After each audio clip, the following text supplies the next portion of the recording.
Hello and welcome back to episode 45. Today we're talking about stress-free holidays, and we've identified 5 main stressors that cause headache and sweat and pain and stress over the holidays. And we also have tips for each of these areas to help you so that you can have a stress-free holiday too.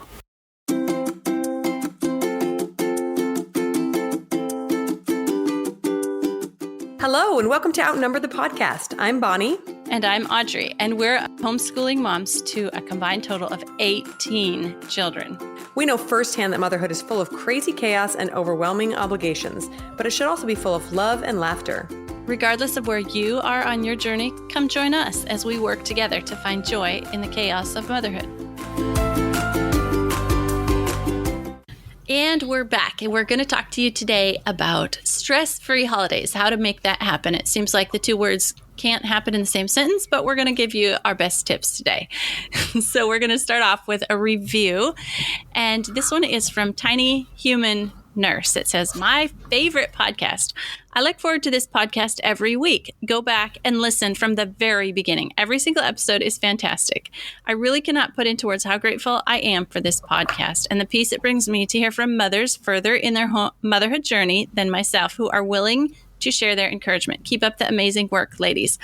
Thank you for that review. That is awesome to hear that from you. That is so nice. Yes, and I love that she shared an encouragement to go back and listen, because I agree. Some of our, I love every episode we do, but some of our early ones were so good, and I hope that not everyone just starts listening wherever they find us. Whatever episode we're on. I hope you guys take the time to go back, and maybe every episode isn't going to apply to you, and that's totally cool. But some of the ones we have really will apply to every mom, and I think they're so good, and I'm glad people are going back and listening. Yeah, it's like we're building an audible encyclopedia on motherhood here. Yeah, we definitely don't have all the answers, but we do talk about a lot of stuff. So yeah. Okay, so I am going to give you guys a quick little humor segment. So Finn is my 6-year-old, and he is hilarious. He is just a ball of fun. Sometimes he drives me totally crazy, but when he says cute things, it's just adorable. The other day, so just to set the record straight, we do not eat a lot of fast food, but for some reason my son has gotten attached to McDonald's breakfast sandwiches. I think we ate them a couple of times on our road trips this summer. And so the other day, he's been begging me to take him on a date to get a McDonald's breakfast sandwich. So we did recently. Oh, the ones with the little mayonnaise drops, or the little syrup drops in there, maple syrup drops? No, they're just the regular English muffin, sausage, and egg in them. Okay. So super basic. He says the other day to me, "Mom, why are McDonald's breakfast sandwiches so good? They're like heaven." And I said, "Really? Like heaven?" "Yes, they're heaven, but for food in your mouth." That was so cute. I'm like, yeah, they'll probably kill you eventually, but I guess it's okay on an occasion. That makes it easy to take him somewhere for a reward. You know what he likes. Yes. Yeah. And it costs like $2. Yeah. Okay, so let's talk about the holidays. Holidays are intended to be enjoyable, beautiful, lovely, family, happy. No one hopes for stress when they're thinking of and planning a holiday. It's just not in anybody's ideal. You don't see magazine pictures all decorated up nice for the holidays and people mad and not enjoying themselves, stressed out. It's not what people want. So today we're going to talk about the holidays and how we're doing this before the holidays hit because pre-planning is so important. So we're going to talk you through some stuff today that will hopefully help deal with and eliminate some of these stressors that can happen. Yes. And while you say that no one hopes for the stress, I really do think that people plan for it, because it's such a common issue around the holidays, which is really sad, because this is the time of year when we're all using excuses to get together with our families, to think about what's most important, etc. It should be a very loving, wonderful time, but so many of us just equate it with stress, which is kind of sad. Yeah. Maybe I should say that people don't hope for stress, but they do brace themselves for the stress. Yeah, and I think that's kind of sad, right? So today we're going to share some suggestions on how to maybe restructure your holiday so that it causes less stress. But we want to just say at the outset, we are not going to condemn anyone's way of celebrating. We're going to share some suggestions of things that we do a little bit differently, but obviously whatever works best for your family. is the right choice. I just would encourage you to take a hard look, and if it's not working for your family, what you're usually doing, to be brave and be able to shake things up, even if it's scary to change time-honored traditions. Yeah. Yeah. So when we were thinking about this episode, we identified 5 areas that can cause stress during a holiday. Those are people, time, food, travel, and money. So we're going to address each of those, the things that can cause stress in those 5 areas, and our tips for dealing with those 5 stress areas. Right. So to start off, we're going to talk a little bit about people stress. So the holidays always involve a lot of people, right? There are parties, especially family members, lots of family get-togethers. And with family get-togethers comes extra time together, and often with people that you haven't seen for a long time, sometimes years, right? And so those reunions can be happy, but they can also be stressful because you're not used to interacting with these people on a regular basis. And people change over the years. Sometimes it's difficult to live up to the expectations of others at holiday time. Everyone has probably experienced this the first holiday season with your in-laws, right? When you first get married and have holidays with in-laws, all of a sudden you realize, whoa, people do things differently than I did growing up. And sometimes there's some stressors and some strain there. And people are very emotional regarding the traditions that they want for their family. And so when anything gets changed or doesn't work out, that can be a stressful time as well. Right, exactly. You have to, if you have extended family, you have to decide which side of the family you're going to spend which holidays with. I know that we have an aunt and uncle who do Thanksgiving. They always do Thanksgiving Day with his side of the family, and they do the next day or the evening with her side of the family. It's like, you just gotta come to terms with 2 extended families, and your whole families aren't going to meld. Or you can also choose to do like the family starts with us, and then you start your own traditions and celebrations from there. So yeah, people stress. Like for me, I'm kind of a people pleaser, and I want my kids to make a good impression. I want my kids to behave. I want people not to gossip about how horrible it was to have us over afterwards, and how badly my kids behaved and all that. So that always gives me stress before a holiday. And then difficult family relationships with extended family. Even if you get along great with every single person in your extended family, there are most likely people in your extended family that don't get along with each other. And so just kind of to be around that tension and those relationships. Definitely people stress is a big part of holiday stress. Yeah, and it can be a large part of the joy that comes from your holidays as well, if you can overcome these stressors, right? Yeah. So the first thing I thought about when thinking about tips for avoiding this kind of stress is to decide ahead of time what you want the goal or the purpose of your holiday season to be. So let's say, take Christmas, for example. Let's say you love a great Christmas celebration, but you choose that this year your focus is going to be on strengthening your nuclear family or on worshiping Christ or whatever your focus chooses to be. And then get rid of anything that does not fall in line with that purpose. So maybe a cookie decorating party with your extended family is not going to be on the agenda because that's not going to help strengthen your nuclear family, which is the purpose, right? And then right along with that, I would encourage everyone to make sure that they have very firm boundaries in place. So relationship boundaries are a hard thing, but they are so necessary. And as families change, you know that your boundaries have to change as well. You grow up and get married and move away. You have to have different boundaries with your parents and your siblings. And then your kids grow up and move away, and they create new boundaries. And boundaries are not meant to block people out. They're meant to keep people safe, right? Like if I choose to do something with my nuclear family and, my mother-in-law has a, problem with that, then it's not really my problem, right? Because I've had these boundaries, and the boundaries are that it's not, the purpose isn't to make her happy, it's to strengthen my nuclear family. So I hopefully that makes sense, but that's really important around the holidays. Yeah, Bonnie, we should add, let's put a link in the show notes to that one TED Talk that you shared with me about boundaries. Oh, yes. Family so and boundaries. Good. Mm-hmm. Yeah. Who is that by? I can't remember. Okay. We'll put it in the show notes. Okay. Yeah, one thing that helps me deal with people stress, like if we're extended family and there's tension or whatever going on, is just keep in mind it's temporary. Like you don't live with these people, you don't have to be around them very often. This is a temporary situation, and in 24 hours or 48 hours, it's you're not going to be in this situation anymore, and it kind of helps deal with the people stress. Yeah, and then another thing. I just listened to a podcast recently, and we'll link this one in the show notes because I don't have it at hand. But it was talking about, in it was mentioning a grounding technique that you can do. And it just takes like 2 minutes. So, you're with family and it's getting the stress is building up.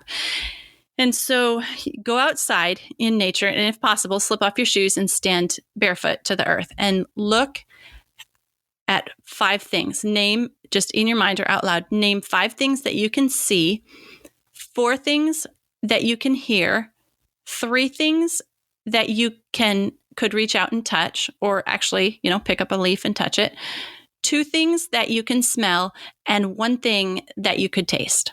And that kind of does this mental reset grounding. And then you can go back in and start again from a place of connect, reset, groundedness. So I love that when I hear that. Wow, I love that too. And I would say that is probably an excellent tip also for preventing a mom freak out in general, holidays or no, right? When chaos gets overwhelming, I'm going to try that. Go outside and just ground myself. Don't talk to me right now. Mom is coming to earth, connecting right now. Yeah. And, if we have a kid that is flipping out or having a hard day, we can do that with them too. They don't have to know that, they're being grounded by doing this little activity, but you can say, hey, they're having a temper tantrum or whatever. So you grab them, take them outside, strip off their shoes, put them on the ground, and then say, oh, look, I see. And then, show them something that you see and ask them to name something they see. And just this connection with nature, like we could help out our kids that way too. Yes, totally.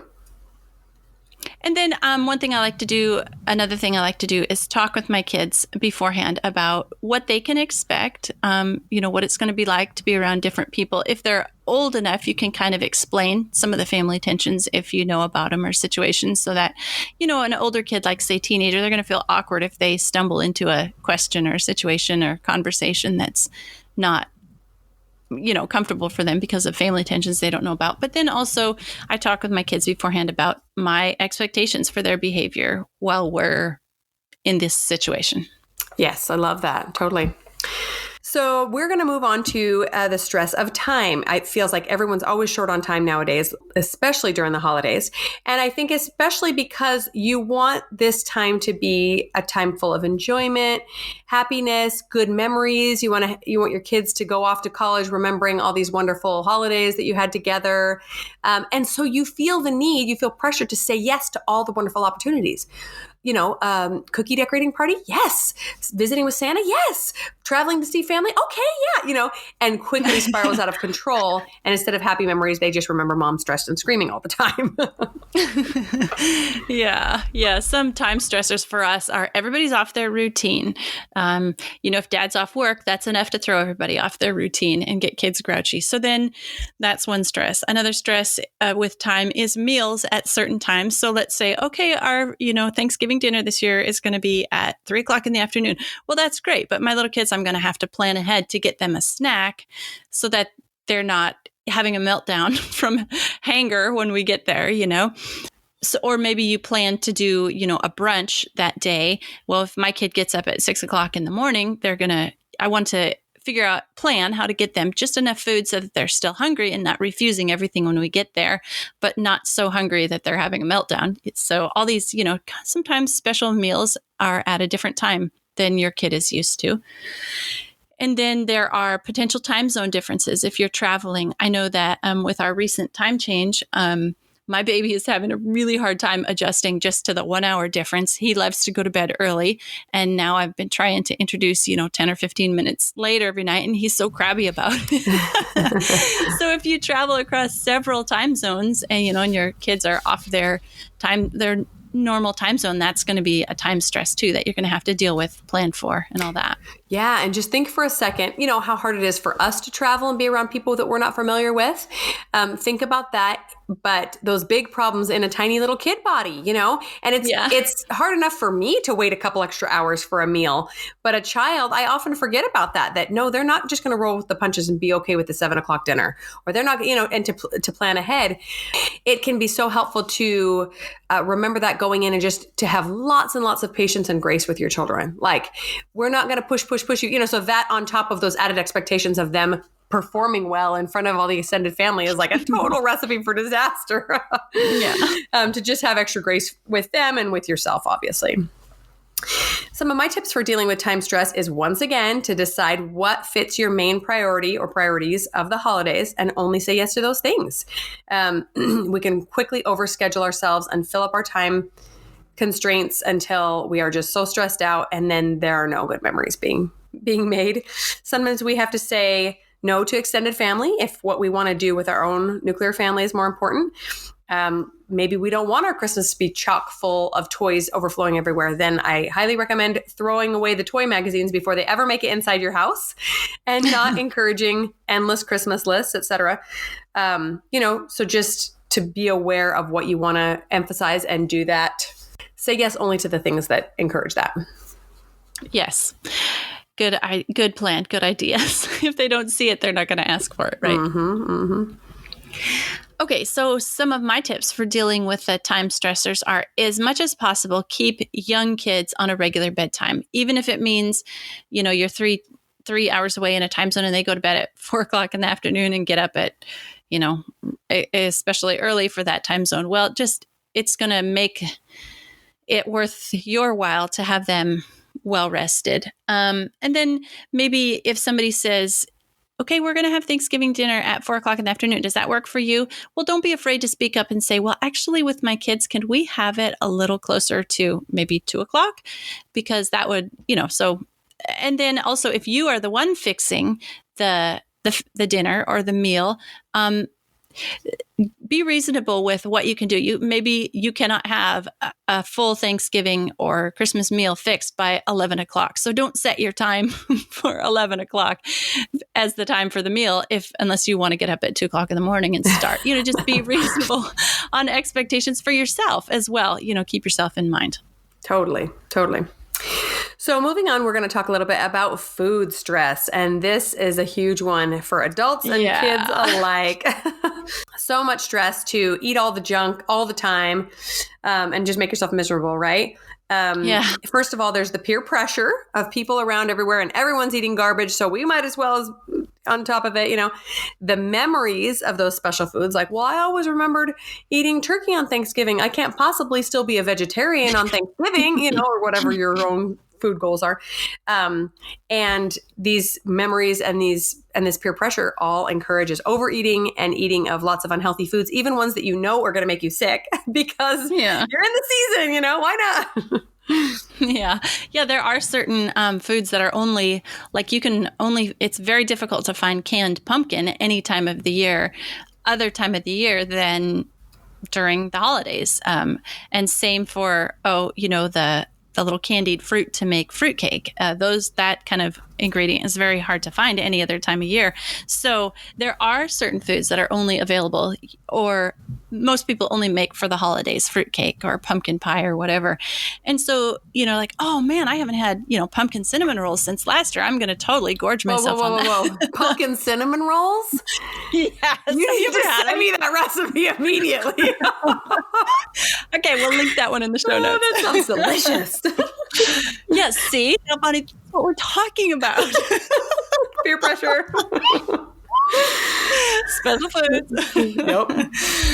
Oh, no, but seriously, just so some food stresses for us are special diets. Right now, we have a sugar-free diet going on in our household, and that is not very so much nice around the holidays.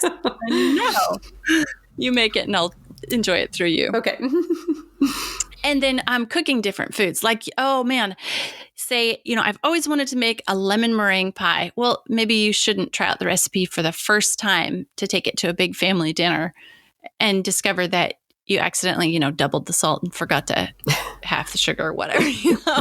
So there are some food stresses with wanting to take something nice. Sometimes, if it's a potluck type situation, or you say, I'll bring the desserts or something, that can add stress to you because you want it to be nice and everybody enjoy it and compliment it. And so, yeah, that adds stress too. Yeah, totally. So a few tips for dealing with this food stress is I try to pick a few foods that mean a lot to me and maybe are traditions that I want to keep going with my family and enjoy them guilt-free, but to say no to all the rest. So if I'm going to say yes to the pumpkin cinnamon rolls and to the special mashed potatoes or whatever, then I can't also eat the chocolate covered nuts and, because I'm just going to be sick and regret it all and feel unhealthy. So to be very mindful in what you're choosing. Like, oh, I would just feel like it wasn't Thanksgiving if I didn't eat X. Okay, well then eat that thing and enjoy it. But you don't have to eat all the things. Yeah.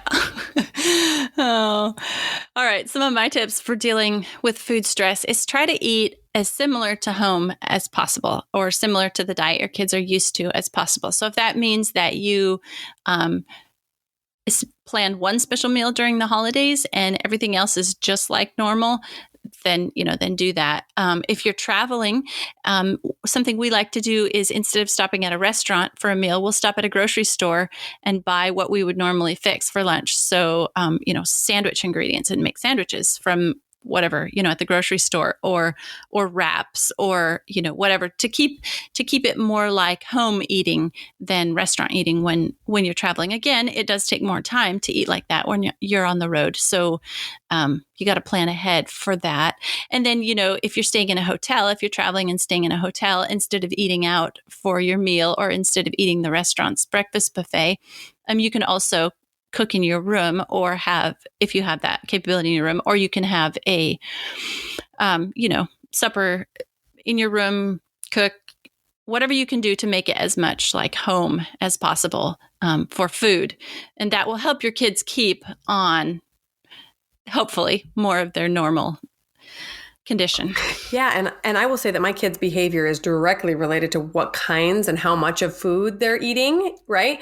And so if we can keep it as close to normal as possible, then it tends to keep my kids' behavior normal as well. And along those lines, this is why I almost always look for Airbnbs instead of a hotel. You can often find one for a very similar price, and then you've got a kitchen, so you can actually create some real food in there.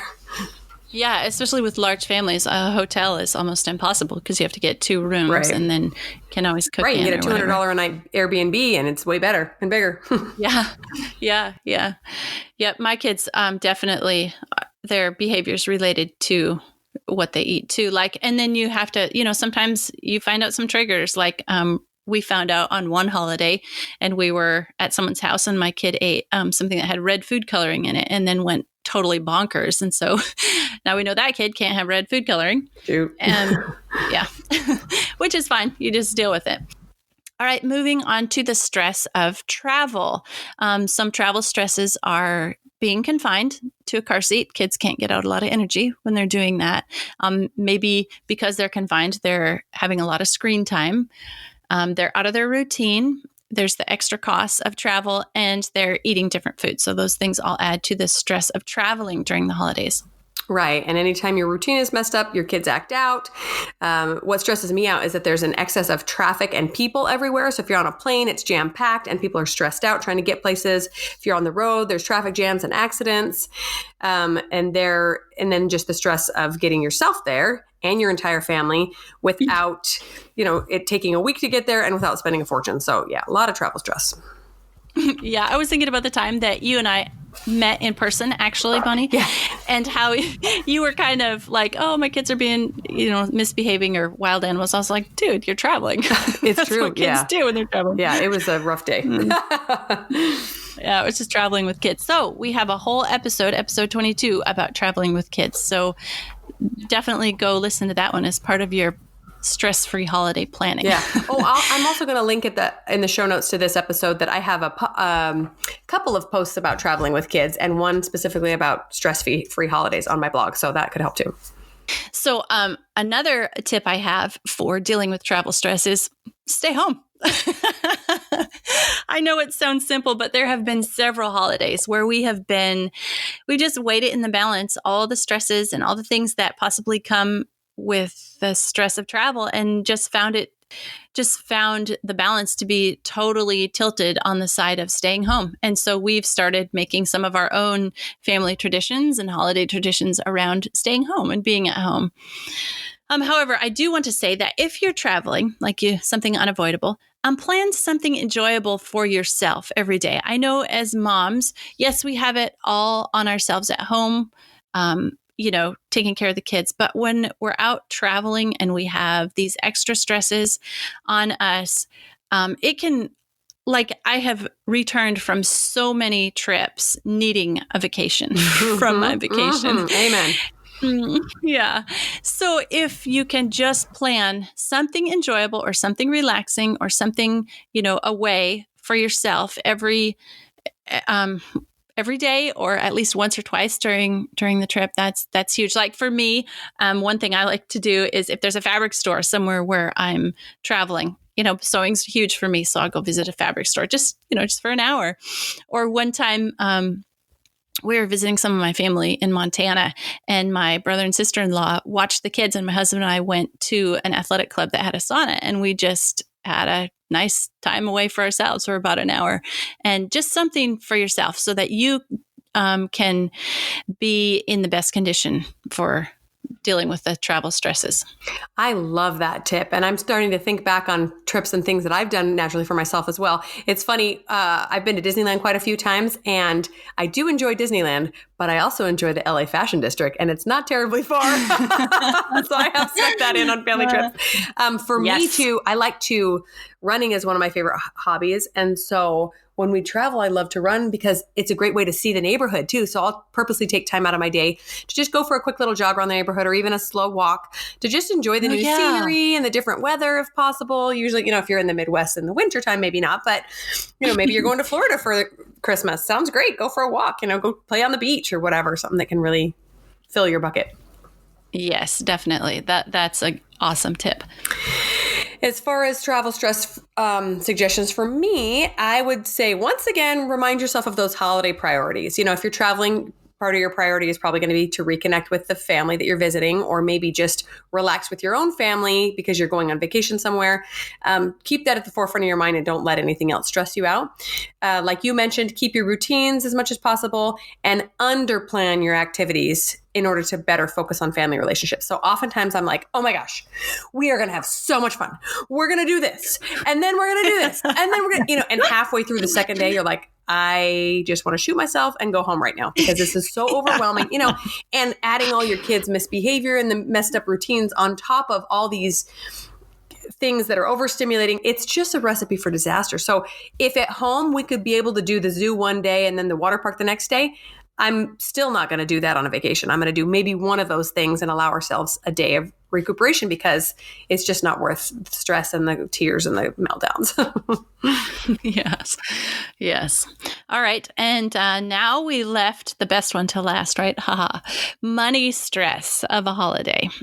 So there's lots of extra things that are included in holidays that aren't part of the everyday budget. So those extras take a toll money-wise. Gifts, travel expenses, maybe time off work that possibly you're not getting paid or your husband's not getting paid. Or if you're working from home, that's in you're away, you're not working, or those of us like you and I, Bonnie, if we're spending extra time with family, we're spending less time on our businesses. So all that can add to the money stress of holidays. Totally. Yeah, I don't know anybody that's not extra stressed about money at the holidays. And to be honest, most of it is self-inflicted. It's not like other people are coming to us and like, give me all your money at the end of the year. It's that we have decided to spend it on gifts or on traveling. And not that that's bad. We just need to really evaluate where it's worth it to spend that money, especially if it's going to bring us stress, right? Right. And it's like everybody's clamoring for your money with, Black Friday sales and then pre-Christmas sales and then Christmas sales and then after Christmas sales and New Year's. And It's like everybody's clamoring to get some of your money. at this time when people traditionally are spending more money. Agreed. And just because everyone is spending more money doesn't mean you have to, right? And Right. it's helpful to, like you said, pre-plan. Make this plan way ahead of time before you start seeing all the coupons coming in your mailbox. I would say that for me, one of the biggest stresses is the keeping up with the Joneses. So I see that so-and-so is buying their kid this thing and so-and-so is going on this trip. And so, well, I want my kids to have those memories. And a lot of times it's not for me. It's because I want to give my kids wonderful things, right? Like we talked about in the episode about money and kids. It's really easy to fall into that trap of, well, my kids all need all these things to be happy. And that's not true at all, right? But nobody wants their kid to be disappointed Christmas morning. You want to create all these wonderful memories. Well, memories are created anytime you do something out of the ordinary and that has a lot of positivity to it, right? You don't have to put your kids on a plane to Germany to give them a memory. In fact, that might just be more stress and money than is worth. You can give them the memory of being more present with them or putting away your own work to have a little more fun with your kids or whatever it is that would be special for your family. Yes, absolutely. I have some tips on dealing with money stress, but I did want to say before I get into them that we're doing a whole episode on alternative holiday traditions and experiences, right, Bonnie? Yes. Isn't that one coming up too? Mm-hmm. Yeah. I'm excited about that. Some of these things are real money savers. So we'll be getting to that one. Stay tuned for that one. Okay, so some of my biggest tip for dealing with the money stress is giving gifts of experience. I think for me personally, I remember from my childhood, my fondest memories are doing things and not things that I got. So gifts of experience, again, I know we talk about it all the time, but Miranda Anderson in the Live Free Creative podcast talks all the time about the experience over stuff, less stuff, more adventure. And so that's a great place to listen to her podcast to start getting ideas on giving a gift of experience. So some examples of things that we do instead of giving things, like we make things together. So for us, it's usually food things that we make together. So we'll make up an enormous batch of sausage and we'll clear off the whole dining room table and everybody will get their hands in there and we'll all be mixing up this sausage and then we'll smoke it and then we'll grill it and then, whatever. So we've got this huge stuff the sausage and all the steps going through and everybody gets involved, wanders in and out as they want to help. Or same thing for fruitcake. Once a year, we make fruit cakes and we start from candying the orange peel and the fruits. And then we go all the way through the steps of mixing up and we make a huge batch. Okay. So we do enormous. And then the thing with fruitcake is you can't eat it until next year. So fruitcake takes a year until you can taste it. Interesting. I've never made it. That's a fun thing that we do together, an experience. And so everybody gets involved on whatever level they want to. Some of the kids are in there from the beginning to the end, and some kids are, they wander in, help here and there, and then wander back out. So anyway, gifts of experience, spending time with your kids. I think that's the time when we see our kids most energized is when we're doing things with them. Yes, totally. And probably especially for me and you who like to just get things done and not necessarily spend time having fun, that can be a big gift for our kids too. Yeah. So for me in the past, things that have helped me are choosing a holiday budget and sticking with it. So I know some friends who shop for holidays way ahead of time, and that is how they manage their spending.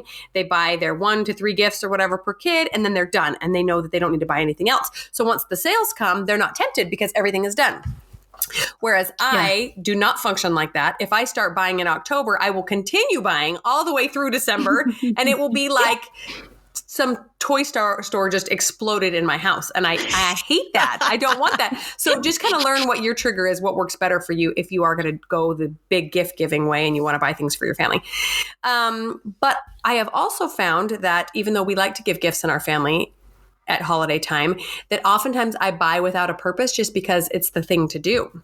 So my husband and I have actually gotten to the point where we don't really buy gifts for each other in the holidays because we're blessed enough that we can save up the money for something that we really like any time of the year. And so we found that we were just going to try to find something for each other just because that's what we did, and not because there was anything that we needed or really even wanted. So just kind of figure out where it is that you are, where the money stress is coming from. Is it because you think that you need to keep up with your neighbors, or because everybody's buying gifts? Could you have a gift-free Christmas or Hanukkah or whatever you're celebrating? Could you have a celebration without stuff? Like, kind of revolutionary, right? We'll talk more about that in our upcoming episode. But just kind of find what your trigger is for that overspending and that stress and eliminate it. Yes, absolutely. That reminds me what you say about your husband and you not giving each other gifts. Like my husband and I kind of stopped giving each other Valentine's Day cards several years ago because it was so commercialized. And now we'll just kind of randomly at other points in the year just go buy the other one a card just because.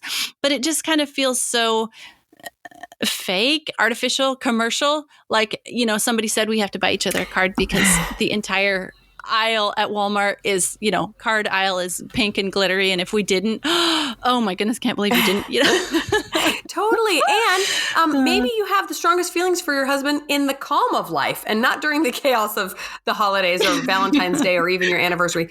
And I almost feel like I'd be less inclined to, share those thoughts with a card or a gift because it wasn't the time to buy gifts. Like, who cares, right? Yeah. Yeah, I remember walking through a store. Now, my husband and I, we don't exchange Christmas gifts, but I would remember walking last year through the aisles thinking, now, if I was buying a Christmas gift for my husband, what would I buy him? And I just remember walking up and down. And the exercise for me, it was really healthy to think about him and what he would like, because I had absolutely zero intention of buying him a gift because we don't exchange Christmas gifts. So it was really healthy for me to think about him and what he would like with zero pressure of actually buying him anything. That was. Did you come home and say, in my mind, I bought you all these awesome things? You would have loved it. Actually, what's interesting is I didn't find anything there that he would like. So I didn't buy him anything that he wouldn't, or didn't even, imaginarily. That's not even a word. Whatever. In my imagination. I didn't even buy him a gift because there was nothing there that I knew that he would really like. And I was under no pressure to buy him anything. Yeah. So anyway. Yeah. Okay, so my final thoughts on stress-free holidays are it should be about building memories. What do you want your kids to think about when they think back on the holidays when they're an adult and planning holidays for their kids? That's a good perspective to look at it from. So build those memories, but not at the expense of your personal sanity or your bank account. Those aren't really building good, positive memories. And if you're looking at it from the perspective of your kids building memories for their kids in the future, you wouldn't want them to do it at the expense of their sanity or their bank account either. So sometimes that helps me to think about behaving in a way that I would want my future adult children to be behaving. Does that make sense? I love that idea. Okay, make sure to take care of yourself. If you don't take care of yourself and you're all stressed out, everybody else is going to feel that tension and be stressed out too. Mom's happier, everybody's happier, or at least you're able to you're more able to deal with the stress that everybody else is experiencing. And my final thought is kids are happy with anything out of the ordinary. Well, hey, kids are happy with the ordinary. So anything out of the ordinary, they're pretty happy with that too. But keep it simple, because a little bit of out of the ordinary, they get really excited about. But a lot of out of the ordinary, that's pretty stressful to them as well, just like we've been talking about in this episode. So keep it simple. Yeah, I love that thought. Kids really do thrive on routine. So when everything is disrupted, it's more stressful than it is enjoyable, even if they're fun things, which doesn't make sense to us as adults, but that's how it works, right? And my final thought was the same thing, that kids remember feelings more than they remember the actual gift, and sometimes even the actual experience. They remember what that felt like. And I think back to my own childhood and think, yes, I remember the magic of the season. I don't necessarily remember the gifts or the things that we did, except for the experiences that really brought me amazing feelings, right? Like one of the things that my family like to do and that we like to do, me as a parent now, is like Secret Santa type things, where you give gifts in secret to maybe needy families or maybe anyone who's having a hard time or just your neighbor, whatever. And kids just eat that stuff up, and it promotes a good kind of neighborly feeling too. So just to be creative and come up with things that are going to help them feel loved and feel excited and magical instead of, give, go, go, go all the time. And then if we're going to keep things fun and upbeat, that probably means lower your expectations, right? That's our tagline. We have all these ideas of what we want to do, but sometimes it's just better to do too little than too much. If doing too little means that you're going to stay happy and content versus doing too much and getting stressed out, do too little. That's okay, right? Yeah. If gingerbread houses stress you out, skip them. If you don't like celebrating Santa, don't do it. Just because everybody else is doing it doesn't mean that you have to do it. And then once again, keep those boundaries in place with the friends and the family that want more of your time at this time of year. Yeah, absolutely. I was thinking about something my daughter was sharing with me a while back. She said that the most poignant memories are triggered by smells. Did you know that? That's fascinating. Yeah. And so during the holidays, there are a lot of smells just because we're cooking extra things and all the cinnamon and cloves and everything that goes with the holidays. So it really is important at this time. It's not just, us talking about it, what will your kids remember? But a lot of these smells, the smell of citrus or whatever is going to trigger some memories for your kids when they're adults. And how do you want to be remembered? So let's do this right, Mom. Yeah, moral of the story is stop buying gifts and just brew a lot of wassail on your stove. They'll be just as happy. So that's all we have for you guys today. Good luck with the holiday season. You're going to do great. And just have grace with yourself and your kids and enjoy your family. Thanks so much for tuning in. If you've enjoyed this episode, we'd be so grateful if you'd leave us a written review on iTunes. If you have any questions or ideas for future episodes, you can reach us at outnumberthepodcast@gmail.com and find us on Instagram @outnumberthepodcast. See you next week.